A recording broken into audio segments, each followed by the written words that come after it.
बोलो बाकी बिहारी लाल की जय। श्यामदास माधव की तरफ से आप सभी को राधे राधे। आशा करता हूँ आप सब स्वस्थ होंगे, मस्त होंगे और श्री हरि के चरणों में लगे होंगे। और आप सभी को कार्तिक मास के 7वें दिन की बहुत सारी शुभकामनाएं, ढेर सारी बधाई हो। और जैसे कि आप जानते हैं आज है 7वां दिन कार्तिक मास का, पर हम कथा आज 8वीं करेंगे क्योंकि मतलब अध्याय आज हम 8वां पढ़ेंगे क्योंकि 7वां हम पहले ही पढ़ चुके हैं। और अगर आपने नहीं सुना तो आप जाके सुन सकते हैं। 6वां और 7वां हमने दोनों पढ़ लिया है और आज हम 8वां अध्याय पढ़ेंगे। तो जैसे कि आप जानते हैं कथा करने से पहले आप हाथ में तिल ले सकते हैं, पुष्प ले सकते हैं, तुलसी पत्र ले सकते हैं और कथा खत्म होने के बाद आप विष्णु जी के चरणों में चढ़ा सकते हैं।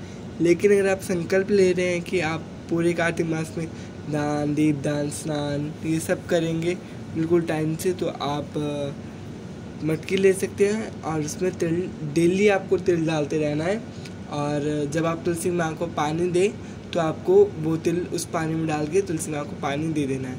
वरना आप ऐसा भी कर सकते हैं, सारे तिलों को एक मटकी में मतलब डाल के इकट्ठा कर लीजिए 1 महीने तक और उसके बाद आप इकट्ठे सारे तिलों को डाल के तुलसी माँ के पौधे में डाल सकते हैं। ये आपकी इच्छा है, ठीक है जी। और अब हम कथा शुरू करते हैं, पर इसके आप जानते हैं कथा शुरू करने से पहले हम श्री हरि का कीर्तन करते हैं, तो चलिए करते हैं।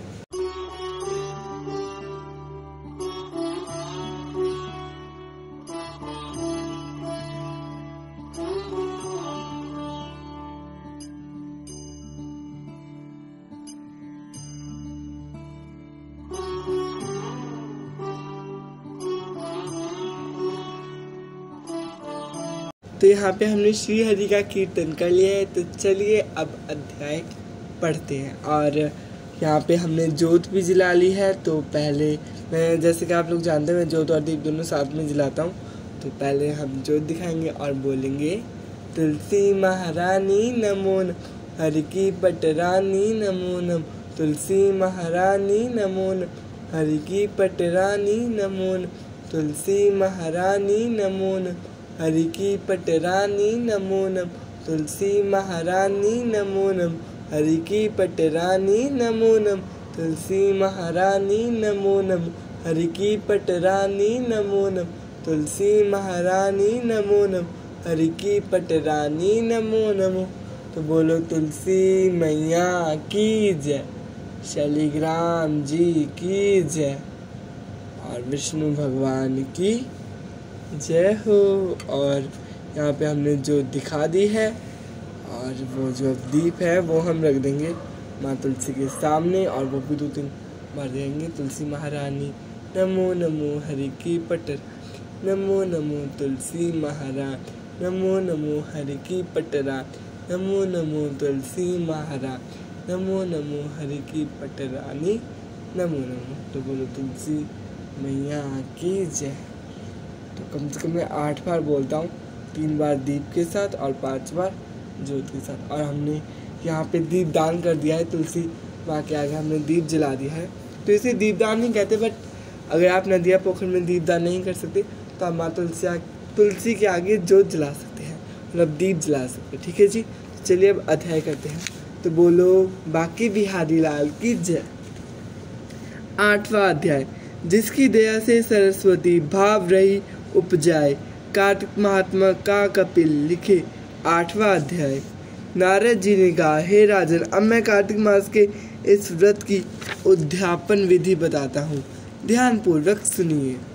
व्रती को चाहिए कि कार्तिक मास में शुक्ल पक्ष की चतुर्दशी को व्रत के संपूर्ण फल की प्राप्ति के लिए तथा विष्णु की प्रसन्नता के लिए उद्यापन करे।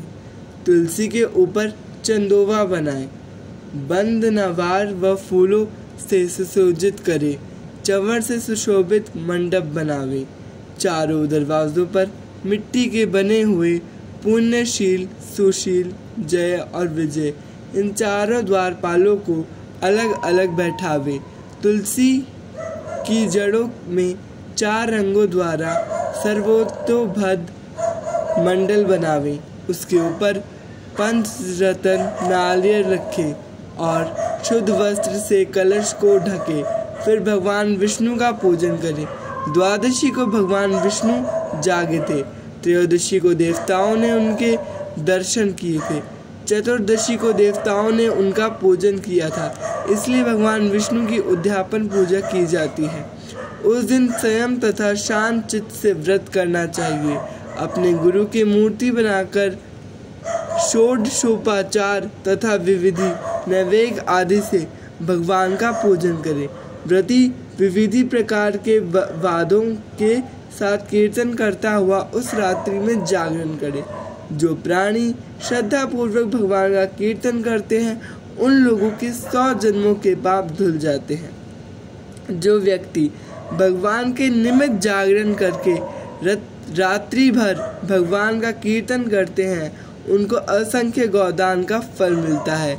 जो लोग भगवान की मूर्ति के सामने नृत्य गान करते हैं उनको अनेक जन्मों के एकात्रित पाप नष्ट हो जाते हैं। जो भगवान के सम्मुख बैठकर कीर्तन करता है और वंशी आदि बजाकर भगवत भक्तों को प्रसन्न करता है और भक्ति से रात्रि भर जागरण करता है उसे करोड़ों तीर्थ करने का फल मिलता है।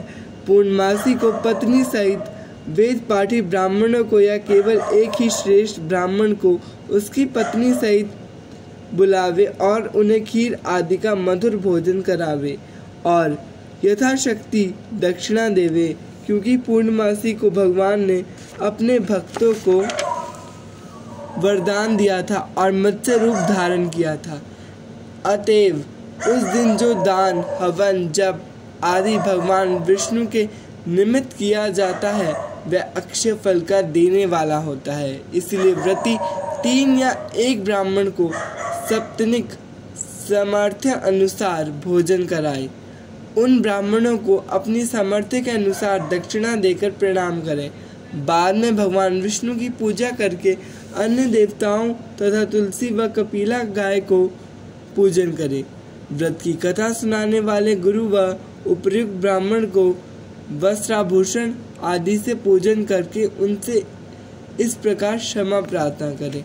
आप सब लोगों की अनुकंपा से मुझ पर भगवान सदा प्रसन्न रहें। इस व्रत को करने से मेरे 7 जन्मों के किए हुए पाप नष्ट हो जाएं और मेरी संतान चिरंजीवी हो। इस पूजा के द्वारा मेरी भी इच्छाएं पूर्ण हो। मेरी मृत्यु होने के बाद मुझे अतिशय दुर्लभ विष्णु लोक प्राप्त हो। पूजा की सारी वस्तुओं के साथ गाय भी गुरु को दान करें। पश्चात घर वालों और मित्रों के साथ समय भोजन करें। इस तरीके से जो प्राणी कार्तिक मास का व्रत और उद्यापन करता है वह पाप रहित होकर मनवांछित कामनाओं को प्राप्त करता है। तो बोलो बंसी वाले की जय, माँ तुलसी की जय, माँ राधा रानी की जय। और यहाँ पे ख़त्म होता है हमारा 8वां अध्याय। तो आशा करता हूँ आपको 8वां अध्याय पसंद आया होगा, और वीडियो पसंद नहीं होगी तो लाइक शेयर कमेंट करना। मेन बात चैनल को सब्सक्राइब करना और प्लीज़ बताना कैसी लगी वीडियो। और मेन बात एक और कि अगर कोई भूल चूक हुई होगी तो माफ़ करना, वो पीछे बैकग्राउंड में आवाज़ आ रही थी इसलिए उसके लिए भी माफ़ करना। तो अब हम इसके बाद तुलसी माँ की आरती कर लेंगे। उसके अंदर जाके हम भगवत गीता पढ़ेंगे और विष्णु जी की आरती करेंगे। माँ यशोदा को भी दिखाएंगे। तो राधे राधे सभी मित्रों को अब आप लोगों से विदा चाहता हूँ।